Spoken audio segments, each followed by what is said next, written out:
Good morning everyone. Last time Industrial Extension Officer Group C ಇದು post ಆಗಿರುತ್ತೆ.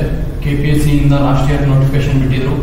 So almost 1.5 year due to other reasons from KPSC, the exam date had been announced on 12th and 13th of June. So ಅದರ ಬಗ್ಗೆ ನಾನು ಒಂದು ಸ್ವಲ್ಪ information ಕೊಡ್ತೀನಿ. Last time ನಾನು ಒಂದು ವಿಡಿಯೋ ಮಾಡಿದ್ದೆ, ಬಟ್ ಆ ವಿಡಿಯೋದು ಸ್ವಲ್ಪ ವಿಡಿಯೋ ಎರರ್ಸ್ ಇತ್ತು, ಅದರಿಂದ ನಾನು ಇನ್ನೊಮ್ಮೆ ವಿಡಿಯೋ ಮಾಡ್ತೀನಿ. The video will be very short and crispy. So exam will be on 12th and 13th of June. 12th and 13th of June. So ಇದನ್ನ ನೆನಪಲ್ಲಿ ಇಟ್ಕೊಳ್ಳಿ. ಸೊ ಈ group C post based on your graduation level ಇರುತ್ತೆ. ಇದರಲ್ಲಿ ಎರಡು type of post ಇದೆ, ಒಂದು industrial extension officer, ಇನ್ನೊಂದು ಲೈಬ್ರೇರಿಯನ್ ಅಂತ. So today I am going to let you know everything about the Industrial Extension Officer 50 post. This post is Group C related and based on your graduation. Whoever have applied to this post, please note that the exam will be on 12th and 13th of June, and there is very short period of time for your preparation. So start your preparation with immense motivation. So in this exam there will be 3 papers. One ಏನಂದ್ರೆ Kannada qualifying paper ಇರುತ್ತೆ, ಮತ್ತೆ paper 1 that is A GK paper and paper 2 communication paper ಇರುತ್ತೆ.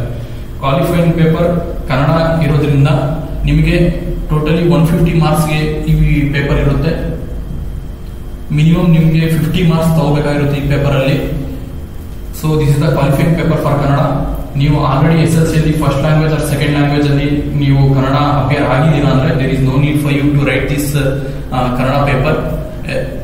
ಅದೊಂದು. ಮತ್ತೆ ಇನ್ನೊಂದು point ಏನಂದ್ರೆ, ನೀವು ಓದಿದೀರಾ ಅಂತ ಒಂದು 2 months ಬ್ಯಾಕ್ KPSC ಒಂದು ಪ್ರೆಸ್ ನೋಟ್ ಬಿಟ್ಟಿತ್ತು. ಅದರಲ್ಲಿ ನೀವು ಅದನ್ನು ಓದಿದೀರಾ ಅಂತ ಇನ್ಫಾರ್ಮೇಶನ್ KPSCಗೆ ನೀವು ಕೊಟ್ಟಿದ್ದೆ, ಅದರಲ್ಲಿ ನಿಮ್ಗೆ ಪೇಪರ್ ಬರೆಯೋ ನೆಸೆಸಿಟಿ ಇರಲ್ಲ.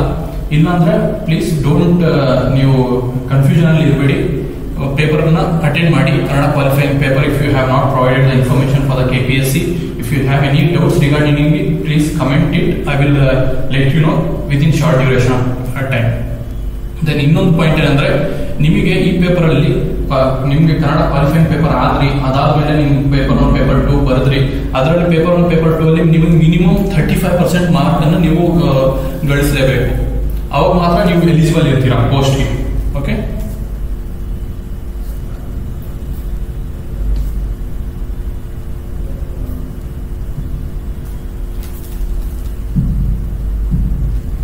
next we'll come to the syllabus of paper 1. paper 1 ನಿಮಗೆ 100 ಮಾರ್ಕ್ಸ್ ಇರುತ್ತೆ, 1.5 hour ಟೈಮ್ ಪೀರಿಯಡ್ ಇರುತ್ತೆ ನಿಮಗೆ. So the paper is going to be for 100 marks and 1.5 time period ಇರುತ್ತೆ. ಪೇಪರ್ 1 ಗೆ ಬೇರೆ ಟೈಮಿಂಗ್ ಇದೆ, ಪೇಪರ್ 2 ಗೆ ಬೇರೆ ಟೈಮಿಂಗ್ ಇದೆ. ಪೇಪರ್ 2 ಕಮ್ಯುನಿಕೇಶನ್ ಪೇಪರ್ 100 ಮಾರ್ಕ್ಸ್ ಇದೆ, but the time period is 2 hours. But paper 1 ಅಲ್ಲಿ 1.5 hour ಇದೆ. So be careful while attending the questions. ನೀವು ಪೇಪರ್ 1 GK ಪೇಪರ್ ಅಲ್ಲಿ ತುಂಬಾ ಫಾಸ್ಟ್ ಅಂಡ್ ಸ್ವಿಫ್ಟ್ ಆಗಿ ನೀವು ಕ್ವಶನ್ ಅನ್ನ ಅಟೆಂಡ್ ಮಾಡಬೇಕು. ಸೊ ದಟ್ ನಿಮ್ಮ ಟೈಮ್ ಅನ್ನ ನೀವು ಸೇವ್ ಮಾಡ್ಕೊಂಡು ನೀವು ಅನಲೈಸ್ ಮಾಡಿಬಿಟ್ಟು ಜಾಸ್ತಿ ಮಾರ್ಕ್ಸ್ ಅನ್ನ ನೀವು ತಗೊಳ್ಳಕ್ಕೆ ತುಂಬಾ ಹೆಲ್ಪ್ ಆಗುತ್ತೆ. ಇದರಲ್ಲಿ ಸಿಲೆಬಸ್ ಯಾವ್ದು ಬರುತ್ತೆ? ಫಸ್ಟ್ ಒಂದಿದೆ ನಿಮಗೆ current affairs related general knowledge, ಪ್ರಚಲಿತ ಘಟನೆಗಳಿಗೆ ಸಂಬಂಧಿಸಿದ ವಿಷಯಗಳ ಸಾಮಾನ್ಯ ಜ್ಞಾನ. ಸೆಕೆಂಡ್ ಬಂದಿದೆ ಸಾಮಾನ್ಯ ವಿಜ್ಞಾನ, ಜನರಲ್ ಸೈನ್ಸ್. ದೆನ್ ಭೂಗೋಳ ಶಾಸ್ತ್ರ, ಜಿಯೋಗ್ರಫಿ. ದೆನ್ ಸಮಾಜ ವಿಜ್ಞಾನ, so this is social science. ಅದಾದ್ಮೇಲೆ ಭಾರತೀಯ ಸಮಾಜ ಮತ್ತು ಅದರ ಬೆಳವಣಿಗೆ, ಸೊ ಇಂಡಿಯನ್ ಸೊಸೈಟಿ. ನೆಕ್ಸ್ಟ್ ಬಂದಿದೆ ನಿಮಗೆ ಹಿಸ್ಟ್ರಿ, ಕರ್ನಾಟಕ ಮತ್ತು ಭಾರತದ ಇತಿಹಾಸ. ಅದಾದ್ಮೇಲೆ ಕಾನ್ಸ್ಟಿಟ್ಯೂಷನ್, ಭಾರತದ ಸಂವಿಧಾನ. ಇದಾದ್ಮೇಲೆ ಪ್ರಾಯೋಗಿಕ ಜ್ಞಾನ ಮತ್ತು ಭೌತಿಕ ಸಾಮರ್ಥ್ಯ, so practical knowledge and mental ability. ಅದಾದ್ಮೇಲೆ ಕರ್ನಾಟಕ ಸಾಮಾಜಿಕ ಮತ್ತು ಸಾಂಸ್ಕೃತಿಕ ಇತಿಹಾಸ, so social and cultural history of Karnataka. Next ಸ್ವಾತಂತ್ರ್ಯ ನಂತರದ ಕರ್ನಾಟಕದ ಭೂ ಸುಧಾರಣೆಗಳು, so it is nothing but land reforms. ಅದಾದ್ಮೇಲೆ ಕರ್ನಾಟಕದ ಅರ್ಥವ್ಯವಸ್ಥೆ, so it is nothing but economy. Then ಗ್ರಾಮೀಣಾಭಿವೃದ್ಧಿ, panchayat raj, rural development and panchayat raj, so ಗ್ರಾಮೀಣ ಸಹಕಾರ ಸಂಸ್ಥೆಗಳ ವಿಷಯಗಳು, ರೂರಲ್ ಕೋಆಪರೇಟಿವ್ಸ್. ಅದಾದ್ಮೇಲೆ ಕರ್ನಾಟಕ ಪರಿಣಾಮಕಾರಿ ಆಡಳಿತಕ್ಕಾಗಿ ವಿಜ್ಞಾನ ಮತ್ತು ತಂತ್ರಜ್ಞಾನದ ಪಾತ್ರ, so it is nothing but science and technologies role in effective administration of Karnataka. Karnataka ಇದಾದ್ಮೇಲೆ ಕರ್ನಾಟಕ ಪರಿಸರ ಸಂಬಂಧಿ ಸಮಸ್ಯೆಗಳು, so it is nothing but environmental issues. This is the paper 1 syllabus. ಇದನ್ನ ನೀವು ಥರವಾಗಿ ಪ್ರಿಪೇರ್ ಆಗಬೇಕು. The time is very less. So ನಿಮ್ಮ preparation ಇವಾಗಿಂದ ನೀವು Swift ಮಾಡ್ಕೊಂಡೆ ಆಗಿದ್ದಲ್ಲಿ it will be like helpful for your preparation. Speed up ಮಾಡ್ಕೊಳ್ಳಿ. ಇದಾದ್ಮೇಲೆ paper 2 ಅಲ್ಲಿ ಏನೇನಿರುತ್ತೆ? ಪೇಪರ್ 2 ಅಲ್ಲಿ 3 ಪಾರ್ಟ್ಸ್ ಅಲ್ಲಿ ಪೇಪರ್ 2 ಇರುತ್ತೆ. ಒಂದು ಬಂದಿದೆ ನಿಮಗೆ ಕನ್ನಡ, ಸಾಮಾನ್ಯ ಕನ್ನಡದ ಬಗ್ಗೆ, ಮತ್ತೆ ಸಾಮಾನ್ಯ ಇಂಗ್ಲಿಷ್ ಬಗ್ಗೆ, ಮತ್ತೆ ಕಂಪ್ಯೂಟರ್ ಜ್ಞಾನ.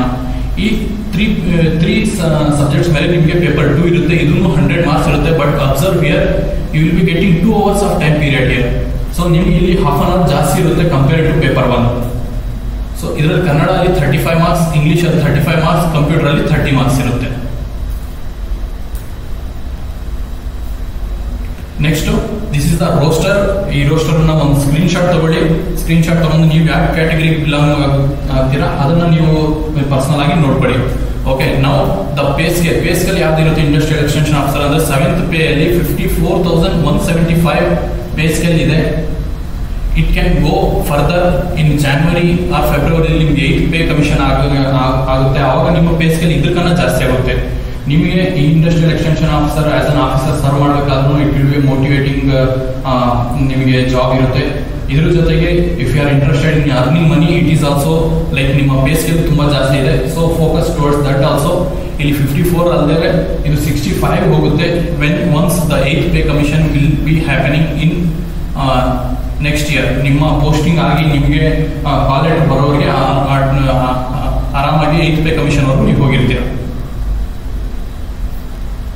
ನೆಕ್ಸ್ಟ್, ಇದು ಎಕ್ಸಾಮ್ ಬಗ್ಗೆ ನಾನು ಓವರಾಲ್ ಒಂದು ನಿಮಗೆ ಶಾರ್ಟ್ ಅಂಡ್ ಸ್ವೀಟ್ ಆಗಿ ಇನ್ಫಾರ್ಮೇಶನ್ ಕೊಟ್ಟಿದ್ದೀನಿ. ನೆಕ್ಸ್ಟ್, ಇಂಡಸ್ಟ್ರಿಯಲ್ ಎಕ್ಸ್ಟೆನ್ಷನ್ ಆಫೀಸರ್ ಬಗ್ಗೆ ನಿಮಗೆ ಇನ್ಫಾರ್ಮೇಶನ್ ಕೊಡ್ತೀನಿ. So this is a group C post ಆಗಿರುತ್ತೆ. Industrial extension officer is a group C post. It will come under department of industries and commerce.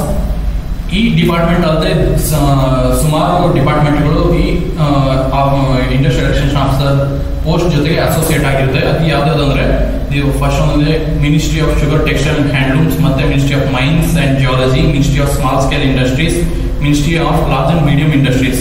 So other sectors ನಿಮ್ ಜೊತೆ collaborate ಆಗುತ್ತೆ. You need to look after other departments as well. Then ಇದ್ರ role ಏನಿರುತ್ತೆ? ನಿಮ್ಮ role ಏನಿರುತ್ತೆ? If you have appointed as an industrial extension officer, ನಿಮ್ಮ role ಏನಿರುತ್ತೆ ಅಂದ್ರೆ ಇಂಡಸ್ಟ್ರೀಸ್ ಎಸ್ಟಾಬ್ಲಿಷ್ಮೆಂಟ್ ಆಗಲಿ, ಅದರ ಎಕ್ಸ್ಟೆನ್ಷನ್ ಆಗಲಿ, ಮತ್ತೆ ಫೈನಾನ್ಷಿಯಲ್ ಅಸಿಸ್ಟೆನ್ಸ್. ಇವಾಗ ಯಾರಾದರೂ ಒಂದು ನ್ಯೂ ಇಂಡಸ್ಟ್ರಿ ಸ್ಟಾರ್ಟ್ಅಪ್ ಮಾಡಬೇಕು ಅಂತಿದ್ರೆ ಅವರಿಗೆ ಹೇಗೆ ನೀವು ಲೋನ್ಸ್ ಅನ್ನು ಪ್ರೊವೈಡ್ ಮಾಡಬಹುದು, ಅವರಿಗೆ ಹೇಗೆ ನೀವು ದಾರಿ ತೋರಿಸಬಹುದು, ಡಿಫ್ರೆಂಟ್ ಲೀಗಾಲಿಟೀಸ್ ಏನಿರುತ್ತೆ ಇದನ್ನೆಲ್ಲ ನೀವು ಅಸಿಸ್ಟ್ ಮಾಡಬಹುದು. ಸೊ ಫೀಲ್ಡ್ ವಿಸಿಟ್ಸ್ ಇರುತ್ತೆ ನಿಮ್ದು. ಇಂಡಸ್ಟ್ರಿ ರಿಜಿಸ್ಟ್ರೇಷನ್, ರಿನ್ಯೂವಲ್ ಆಗಲಿ, ಮತ್ತೆ ಎಕ್ಸ್ಟೆನ್ಷನ್, ಅದರ ಹೊಸ ಬ್ರಾಂಚ್ ಎಲ್ಲಾದ್ರೂ ಓಪನ್ ಮಾಡಬೇಕು ಅಂದ್ರೆ ಈ ಒಂದು ಎಸ್ಟಾಬ್ಲಿಷ್ಡ್ ಇಂಡಸ್ಟ್ರಿ ಅದ್ರ ಬಗ್ಗೆನೂ ಅದರದ್ದು ನೀವು ಸಪೋರ್ಟ್ ಮಾಡ್ತೀರಾ. ಇದರಲ್ಲೂ ನೀವು ತುಂಬಾ ಒಳ್ಳೆಯ ರೋಲ್ ಪ್ಲೇ ಮಾಡ್ತೀರಾ. ನೆಕ್ಸ್ಟ್, ಹೆರಾರ್ಕಿ ಹೆಂಗಿರುತ್ತೆ industrial extension officer? Industrial extension officer ನೀವು ತಾಲೂಕ್ ಲೆವೆಲ್ ಅಲ್ಲಿ ವರ್ಕ್ ಮಾಡ್ತೀರಾ. As a group C post ಅಲ್ಲಿ ವರ್ಕ್ ಮಾಡ್ತೀರಾ. You will be working for 5 years. ಇದಾದ್ಮೇಲೆ ನೀವು IPO ಆಗ್ತೀರಾ, ಅಂದ್ರೆ ಇಂಡಸ್ಟ್ರಿಯಲ್ ಪ್ರಮೋಷನಲ್ ಆಫೀಸರ್ ಆಗ್ತೀರಾ. ಇದು ಸಹ ಗ್ರೂಪ್ ತಾಲೂಕ್ ಲೆವೆಲ್ ಅಲ್ಲಿ ಇರುತ್ತೆ. ಮತ್ತೆ ನಿಮಗೆ 5 years ಈ ಪೋಸ್ಟ್ ಅಲ್ಲಿ ವರ್ಕ್ ಮಾಡಬೇಕಾಗುತ್ತೆ. After 5 years and 5 years you will be promoted as assistant director in the same department of industries and commerce. So ಇದು ತಾಲೂಕ್ ಲೆವೆಲ್ ಅಲ್ಲಿ ಇರುತ್ತೆ. ಈ ಪೋಸ್ಟ್ ತುಂಬಾ ಒಂದು ಬ್ಯಾರಿಯರ್ ಇರುತ್ತೆ ನಿಮಗೆ ಗ್ರೂಪ್ ಸಿ ಮತ್ತೆ ಹೈಯರ್ ಲೆವೆಲ್ ಪೋಸ್ಟ್ ನಿಮ್ಗೆ ಹೋಗ್ಬೇಕಂದ್ರೆ. ಯಾಕೆಂದ್ರೆ ಇಲ್ಲಿ 40% ಆಫ್ ಪೋಸ್ಟ್ KS ಇಂದ ಅಪಾಯಿಂಟ್ ಆಗ್ತಾರೆ. ಇನ್ನು 60% ಆಫ್ ಪೋಸ್ಟ್ ನೀವು ಇಂಡಸ್ಟ್ರಿಯಲ್ ಎಕ್ಸ್ಟೆನ್ಷನ್ ಆಫೀಸರ್ ಆದ್ರೆ ಇಲ್ಲಿ ಬರ್ತೀರಾ. 60% of the post will be taken as promotion through industrial extension officer. ಆದ್ಮೇಲೆ IPO ಆದ್ಮೇಲೆ AD ಆಗ್ತೀರಾ. ಈ 40% ಪೋಸ್ಟ್ ರೀಸೆಂಟ್ ಆಗಿ ನಿಮಗೆ ಗ್ರೂಪ್ ಬಿ ಅಲ್ಲಿ ನೀವು ನೋಡಿರ್ಬೋದು, assistant director of industries and commerce. This is the same post. Okay, ಇದಾದ್ಮೇಲೆ ನೀವು 3 yearsಗೆ ಡೆಪ್ಯೂಟಿ ಡೈರೆಕ್ಟರ್ ಆಗ್ತೀರಾ. ಮತ್ತೆ 3 yearsಗೆ ಜಾಯಿಂಟ್ ಡೈರೆಕ್ಟರ್ ಆಗ್ತೀರಾ. ಈ ಡೆಪ್ಯೂಟಿ ಡೈರೆಕ್ಟರ್, ಜಾಯಿಂಟ್ ಡೈರೆಕ್ಟರ್ ಇದು ಡಿಸ್ಟ್ರಿಕ್ಟ್ ಲೆವೆಲ್ ಪೋಸ್ಟ್ ಇರುತ್ತೆ. ಇದಾದ್ಮೇಲೆ ನಿಮ್ಮ ಪವರ್, ನಿಮ್ಮ ರೋಲು ತುಂಬಾ ದೊಡ್ಡದಾಗ್ತಾ ಹೋಗುತ್ತೆ. ಆದ್ಮೇಲೆ ಅಡಿಷನಲ್ ಡೈರೆಕ್ಟರ್ ಆಗ್ತೀರಾ. ಇದು ಸ್ಟೇಟ್ ಲೆವೆಲ್ ಜಾಬ್ ಆಗಿರುತ್ತೆ. ಇದರಲ್ಲಿ IAS ಆಫೀಸರ್ಸ್ ಮೋಸ್ಟ್ಲಿ ಇರ್ತಾರೆ and as well as KS officers ಇದರಲ್ಲಿ ಇರ್ತಾರೆ ಥ್ರೂ ಪ್ರಮೋಷನ್. ಇಲ್ಲಿ ಅಸಿಸ್ಟೆಂಟ್ ಡೈರೆಕ್ಟರ್ ಆಗಿರೋರು ಇಲ್ಲಿಗೆ ಹೋಗ್ತಾರೆ. So finally who is the head of this department is the commissioner. They are mostly from senior IAS officers ಇರ್ತಾರೆ. Mostly very rare of the rare cases ಅಲ್ಲಿ KS ಆಗೋ chances ಇರುತ್ತೆ.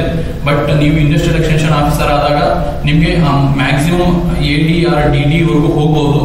So ನಿಮ್ಮ early stages ಅಲ್ಲಿ ನೀವು join ಆದ್ರೆ you can go to the higher levels as well. Then here ಇದು ಈ ಪ್ರೋಗ್ರಾಮ್ ನ ಓವರ್ ಆಲ್ ನಾನು ಹೇಳ್ಬೇಕಂದ್ರೆ ಏನಂದ್ರೆ ನಮ್ಮ ಕೋರ್ಸೈಟ್ ಇಂದ ಇಂಡಸ್ಟ್ರಿಯಲ್ ಎಕ್ಸ್ಟೆನ್ಷನ್ ಆಫೀಸರ್ಗೆ ಒಂದು ಟೆಸ್ಟ್ ಸೀರೀಸ್ ಲಾಂಚ್ ಮಾಡಿದೀವಿ. ಈ test series previously we have given these dates, but the exam has been earlier ಬಂದಿರೋದ್ರಿಂದ ನಾವು ಈ ಇರ್ರೆಸ್ಪೆಕ್ಟಿವ್ ಆಫ್ ದೀಸ್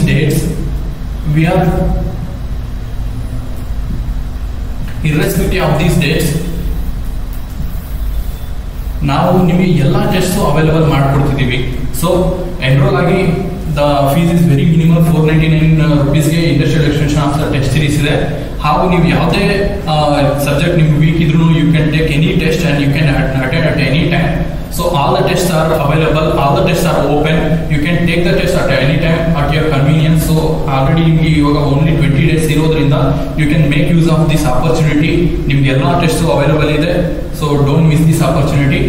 And ನಿಮಗೆ ಏನೇ ಡೌಟ್ ಇದ್ರೂ we are already there for you to help you.